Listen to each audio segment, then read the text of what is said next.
Башкаланың Даури урамында көчле җил төнлә агачларны аудара. Академик Сахаров урамында мәгълүмат тактасын әйләндереп төшерә. Социаль челтәрдә бүген мондай фотоларны көн дәвамында күзәтергә мөмкин иде. Юлларда транспорт бөкләре. Юлларда инде пробкаларны кайды. Машиналар сулардан үтәлми, батылып калалар. Машиналар кабынмый судан үткәч. Моның беренче сәбәбе яңгыр суы агырга тиешле кыйларның куәте җитмәү. Менә Әмирхан урамындагы 35-нче ай йорты яны. Биредә балалар бакчасы территориясенә хәтле су керә. Аны суырту өчен коммуналь хезмәтләргә мөрәҗәгать итәргә туры килгән.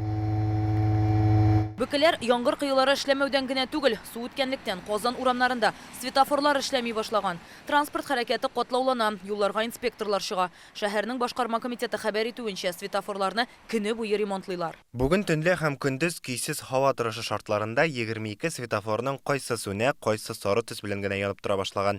Көчле җил һәм яңгыр аркасында светофорның үзендә яки тартмаларында, баганаларда үткәргечләр өзелгән. Юл хәрәкәте белән идарә итү автоматлашкан системасы хезмәтләре тиз арада шул урынга чыкты.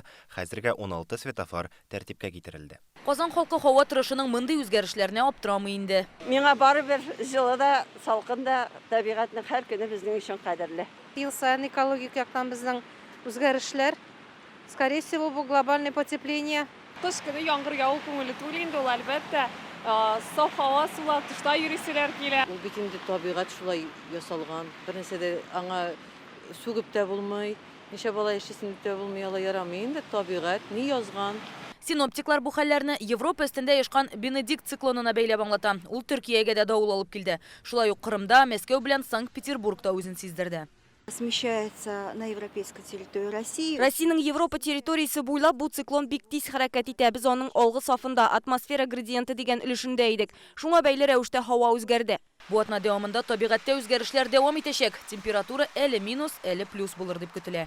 Иртәгә дә көньяк-көнбатыш циклон тәэсирендә республикада болытлы һава торышы сакланачак. Көн дәвамында яңгыр һәм юеш кар явыр дип көтелә. Температура 3 градуска кадәр күтәрелер дип фаразлый синоптиклар. Рания Абдрахманова, Олег Мыльников, Данил Филатов, Ильшат Мөхәммәтов. Яңа гасыр каналы.